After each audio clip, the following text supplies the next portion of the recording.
Hello guys, कैसे हैं आप लोग। उम्मीद करता हूँ अच्छे होंगे। तो गाइज, आज हम आपके लिए लेकर आए हैं अंकुश राजा जी के बारे में। जी हाँ फ्रेंड्स, अंकुश राजा और शिल्पी राज का आज एक बहुत बेहतरीन song world wide Bhojpuri YouTube channel पर रिलीज हुआ है। जी हाँ फ्रेंड्स, जिस सॉन्ग का नाम है कल बियाह गादा होई। जी हाँ फ्रेंड्स, कल बियाह गादा होई बहुत बेहतरीन सॉन्ग है। ये वीडियो सॉन्ग है और इसमें एक्ट्रेस है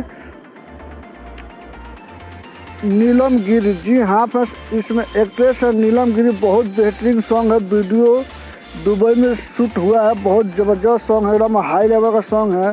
तो आप लोग जाइए और खूब ढेर सारा प्यार और आशीर्वाद दीजिए और प्लीज़ मेरे चैनल को आप सब्सक्राइब कर लीजिए। हम आपके लिए ऐसे ही अपडेट लाते रहेंगे। तब तक के लिए बाय बाय।